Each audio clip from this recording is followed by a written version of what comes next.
ሰላም ጤና ይስጥልን ውድ የገበያ ሚዲያ ቤተሰቦች እንደምን ሰንብታችኋል? ይህ ከገበያ ሚዲያ ወደ እናንተ የሚደርስላችሁ የገበያ ሚዲያ የቢዝነስ አናሊሲስ ፕሮግራማችን ነው። አብራችሁ እንድትቆዩ በመጋበዝ በቀጥታ ወደ ዕለቱ የገበያ ሚዲያ የቢዝነስ አናሊሲስ ፕሮግራም እናልፋለን።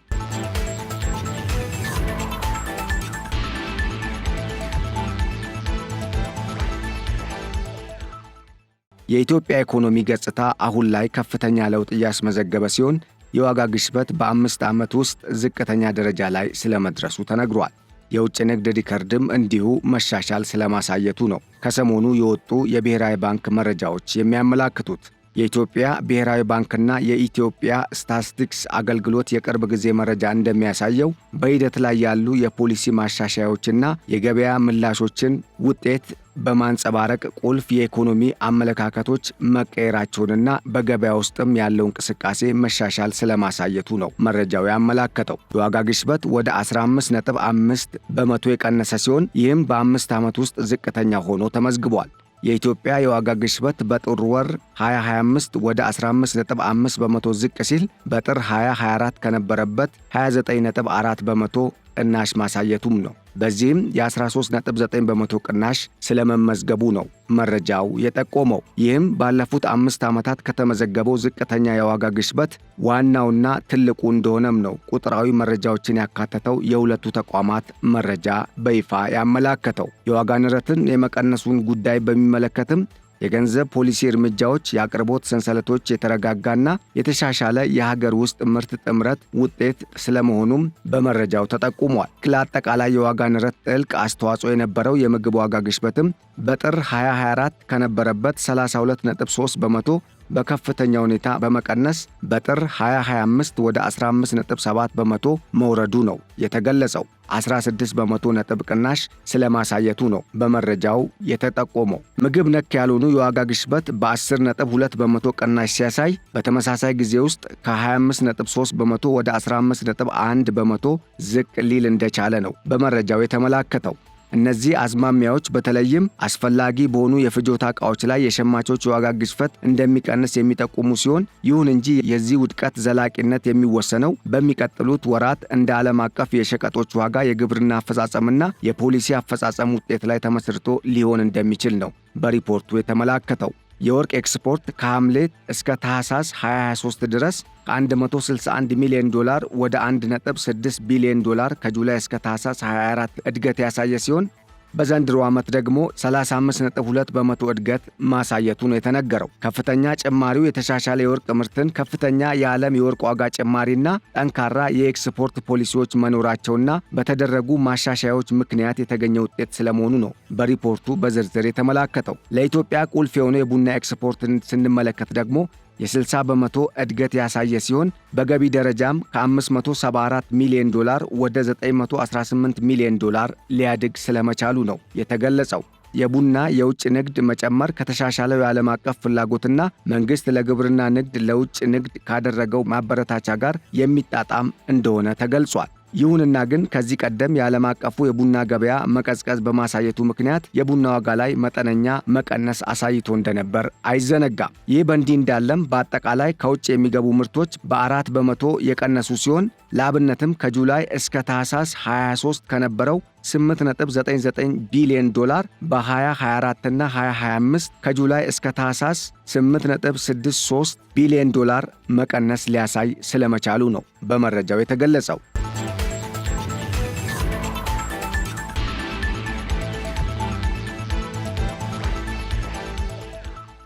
ይህ ከውጭ የሚገቡ ምርቶች ቅናሽ በከፊል በውጭ ምንዛሬ እጥረት፣ በሀገር ውስጥ ምርት መጨመርና ከውጭ በሚገቡ ዕቃዎች ላይ ጥገኝነትን ለመቀነስ የታለሙ የመንግሥት ፖሊሲዎች በፈጠሩት ጫናና ባመጡት ለውጥ የተመዘገበ ውጤት እንደሆነም ተመላክቷል። በውጭ ምንዛሬ ገበያ የሚላከው ገንዘብና የውጭ ምንዛሬ ሽያጭ እየጨመረ በሄደ ቁጥር የሚጠናከር የንግድ ሥርዓት እንደሚኖር የተገለጸ ሲሆን የውጭ ምንዛሬ ገቢና የባንኮች ሽያጭ ሁለቱም ጭማሪ ሲያሳዩ፣ በዚህም የተነሳ በገበያ ላይ ከፍተኛ የውጭ ምንዛሬ ስለመገኘቱ ነው የብሔራዊ ባንክ መረጃ በግልጽ ያመላከተው።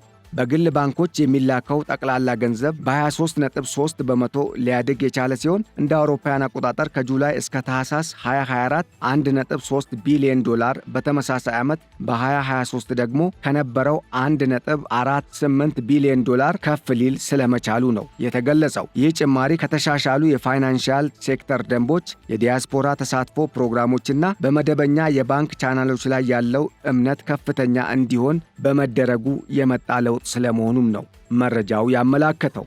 የባንኮች የውጭ ምንዛሬ ወይም ፎሬን ኤክስቼንጅ ሽያጭ በከፍተኛ ሁኔታ የጨመረ ሲሆን በነሐሴ ወር 2024 አማካኝ የውጭ ምንዛሬ ሽያጭ ከ$22 ሚሊዮን በጥር 2025 ዓ.ም ወደ $42.9 ሚሊዮን ከፍ ሊል ስለመቻሉ ነው በመረጃው የተገለጸው። እነዚህ እድገቶች አዎንታዊ ቢሆኑም ቀጣይነት ያለው የውጭ ምንዛሬ መረጋጋት እንደ ኤክስፖርት አፈጻጸም፣ የውጭ ቀጥታ ኢንቨስትመንት ፍሰትና የመንግስት የመጠባበቂያ ፖሊሲዎች ላይ እንደሚወሰን ተንታኞች ይጠቅሳሉ። የፋይናንስ ገበያ ማስተካከያዎች የወለድ ተመኖች ከገበያ አዝማሚያዎች ጋር የተጣጣሙ እንዲሆኑ ማድረግና የኢትዮጵያን የፋይናንሻል ሴክተርን ማሻሻያ እየተደረገለት የበለጠ እየተጠናከረ ሲመጣ የተለያዩ መጠነ ሰፊ ለውጦች ወደፊት ሊገኙ እንደሚችሉ ተመላክቷል። በዚህም የግምጃ ቤት ቢል የ364 ቀን ዋስትና ዋጋ ከ10 በመቶ ወደ 15.7 በመቶ የጨመረ ሲሆን የባለ ሀብት ፍላጎትና የብሔራዊ ባንክ ፖሊሲ ምጣኔ 15 በመቶ ጋር መጣጣም ማሳየቱን ነው መረጃው የጠቆመው። በባንኮች መካከል በተደረገ የገንዘብ ልውውጥም የኢንተርባንክ የገንዘብ ገበያ ዋጋ የጨመረ ሲሆን የክብደቱ አማካኝ የወለድ መጠንም 17.7 በመቶ ስለመድረሱ ነው በመረጃው የተገለጸው። የብሔራዊ ባንክ የፖሊሲ ምጣኔም ከ15 በመቶ የበለጠ ሲሆን ዝቅተኛው የኢንተርባንክ ብድር መጠን 17.0 በመቶ እንዲሁም በፋይናንሻል ተቋማት መካከል የፍሳሽ ውድድር መጨመሩ የሚያሳዩ አሃዞች ደግሞ በ5 ከፍ ሊሉ እንደቻሉ ነው በመረጃው የተገለጸው። እነዚህ የወለድ መጠን ማስተካከያዎች ወደ የበለጠ የገበያ ተኮር ፋይናንሻል ስርዓት መሸጋገርን የሚጠቁሙ ሲሆን ይህም የብድር አቅርቦትንና አጠቃላይ የኢኮኖሚ መረጋጋትን ሊያሳድግ እንደሚችል ነው መረጃዎች የሚያሳዩት። የኢኮኖሚ እይታና ቁልፍ ታሳቢዎች አሁን ያለውን የኢኮኖሚ አዝማሚያዎች፣ የኢትዮጵያን የኢኮኖሚ ሁኔታ፣ የዋጋ ንረት እያሽቆለቆለ መምጣቱንና ወደ ውጭ የሚላኩ ምርቶች የውጭ ምንዛሬ ግኝት ለውጥም እያመጡ ስለመሆኑ ነው መረጃው የሚያትተው። ሆኖም በርካታ ፈተናዎች ከፊት እንደሚጠብቁ ግን ግልጽ ነው። ለአብነትም የዋጋ ንረትን ማቆየት። የዋጋ ግሽበት እያሽቆለቆለ ሳለ እንደ ዓለም አቀፍ የምግብ ዋጋና የነዳጅ ወጪዎች ያሉ ወሳኝ ምርቶች ዋጋ መጨመር ወደፊት የዋጋ ግሽበት ላይ ተጽዕኖ ሊያሳድር እንደሚችል ይታመናል። የውጭ ንግድ እድገትን በማስቀጠል ረገድም በተለይ በወርቅና ቡና ላይ የሚታየው ከፍተኛ ጭማሪ በፖሊሲ ድጋፍና የገበያ ልዩነትን ማስቀጠል ከመቼውም ጊዜ በላይ እንደሚያስፈልግ የተገለጸ ሲሆን ይህም ችግሮችን ከመከሰታቸው በፊት ለመከላከልና ለመቆጣጠር እንደሚረዳ ታሳቢ ሊደረግ እንደሚገባ ነው ምሁራን የሚሰጡት አስተያየት የሚያመላክተው።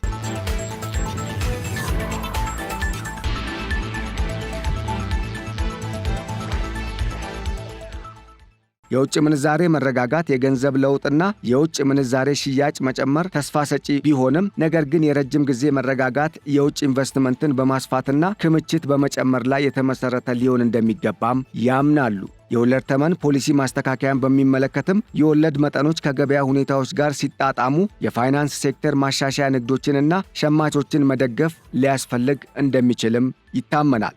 ኢትዮጵያ እነዚህን የኢኮኖሚ ማስተካከያዎች ስትከተል ፖሊሲ አውጪዎች፣ ባለሀብቶች እናም ቢዝነሶች የረጅም ጊዜ መረጋጋትንና የእድገት አቅምን ለመገምገም ልማቶችን በቅርበት ተከታትሎ ውጤታቸውን ለመመዘን የሚያስችል የአሰራር ስርዓት ዘርግቶ መከታተል እንደሚገባ ይታመናል። በጠቅላላው በኢትዮጵያ የዋጋ ግሽበት ከመጋቢት ወር ከነበረበት 15 በመቶ በየካቲት ወር 2025 ወደ 13.60 በመቶ ዝቅ ማለቱ የተገለጸ ሲሆን በዚህም የዋጋ ግሽበት በሩብ ዓመቱ መጨረሻ 12.00 በመቶ እንደሚሆን ትሬዲንግ ኢኮኖሚክስ ግሎባል ማክሮ ሞዴሎችና ተንታኞች ያወጧቸው መረጃዎች አመላክተዋል። ምንም እንኳን የዋጋ ግሽበቱ ከፍተኛ ቢሆንም በገንዘብ አቅርቦት እድገትና ከውጭ የገባው የዋጋ ግሽበት በ2023-24 ከነበረበት 34 በመቶ በ2024-25 ወደ 29.2 በመቶ ዝቅ ሲል የገንዘብ ፖሊሲ ለማሽቆልቆል ማሳየቱ ዋነኛ ምክንያት ነው ተብሎም ተጠቅሷል። በዝቅተኛ የኤክስፖርት እድገት ምክንያትም የምንዛሬው ዋጋ በመደበኛው ወይም በኦፊሳላዊ ገበያ በ5.3 በመቶና በትይዩ ጥቁር ገበያ ደግሞ በ15 በመቶ ቅናሽ ማሳየቱን ነው መረጃዎቹ የጠቆሙት። ከ126.5 ሚሊዮን በላይ ሕዝብ እንዳላት የሚነገርላት ኢትዮጵያ በአፍሪካ በሕዝብ ብዛት ከናይጄሪያ ቀጥላ ሁለተኛዋና በቀጠናው ፈጣን ኢኮኖሚ እያስመዘገበች ካሉ ሀገራት አንዷ ስትሆን እንደ አውሮፓውያን አቆጣጠር በ2024 እና 25 የ8.1 በመቶ እድገት ታሳያለች ተብሎ እንደሚጠበቅም የአይኤምኤፍ እና የወርልድ ባንክ መረጃዎች እንደሚያሳዩ ያካፈልናችሁ መረጃዎች ጠቁመዋል። ሆኖም የነፍስ ወከፍ አጠቃላይ ብሔራዊ ገቢ አሁንም ድረስ $1020 መሆኑ ከድሆች አንዷ ሆና እንድትቀጥል አድርጓታል።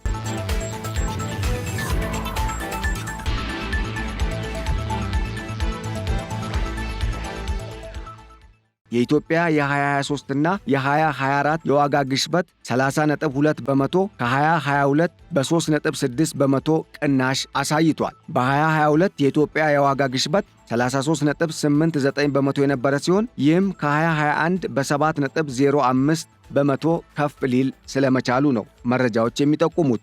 በ2021 የኢትዮጵያ ዋጋ ግሽበት በ26.84 በመቶ ከፍ ያለ ሲሆን ይህም ከ2020 በ6.48 በመቶ ከፍ ሊል ስለመቻሉ ነው መረጃው የሚጠቁመው። በተመሳሳይ የኢትዮጵያ የ2020 የዋጋ ግሽበት በ20.36 በመቶ ከፍ ብሎ የነበረ ሲሆን ከ2019 ወይም ከ2019 ዓ.ም በ4.55 በመቶ ሊያድግ ስለመቻሉ ነው መረጃው የጠቆመው። በዚህም ነው ይህ ቁጥር አሽቆልቁሎ አሁን ላይ በዚህ በያዝነው ሩብ ዓመት 12 በመቶ ይደርሳል ተብሎ የሚጠበቀው። የዋጋ ግሽበቱ በሸማቾች የዋጋ ኢንዴክስ ሲለካ የወጪውን ዓመታዊ መቶኛ ለውጥ የሚያንጸባርቅ የሸቀጦችና የአገልግሎት ቅርጫቶችን ለማግኘት አማካኝ ሸማቾች በተወሰነ ጊዜ ውስጥ ሊስተካከል ወይም ሊለወጥ የሚችል እንደ ዓመታዊ ግብ የሚታይና የራሱ መመዘኛ ኢንዴክስ እንዲኖረው ተደርጎ ሊታይ እንደሚገባ ነው መረጃው የሚጠቁመው። የቅርብ ጊዜ የማክሮ ኢኮኖሚና የፋይናንስ እድገቶች በ2023 እና 24 የኢትዮጵያ ኢኮኖሚ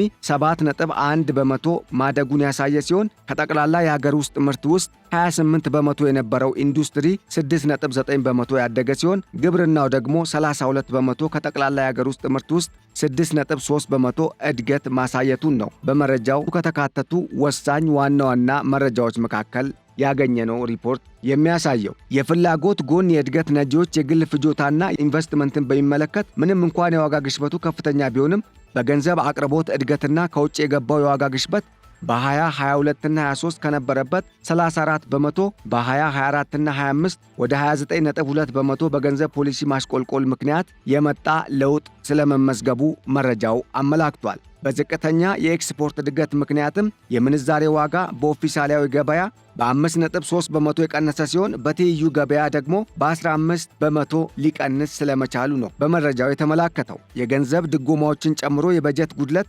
በ2021-22 ከጠቅላላ የሀገር ውስጥ ምርት 4.2 በመቶ በ2022 እና 23 ወደ 3.3 በመቶ በበጀት ማጠናከር በተሻሻለ የታክስ ገቢ ምክንያት በ2022 እና 23 በ35.8 በመቶ ማደግ ስለመቻሉ ነው በመረጃው የተገለጸው።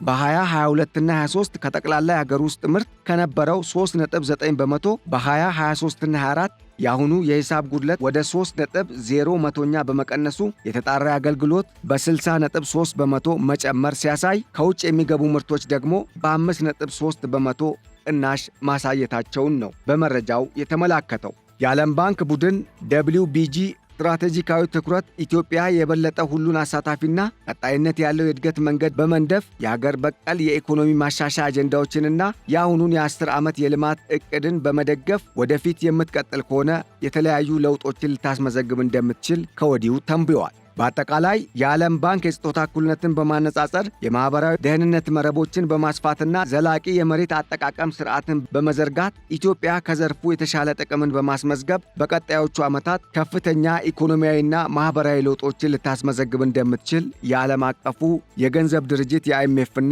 የዓለም ባንክ የትንበያ ሪፖርቶች አመላክተዋል።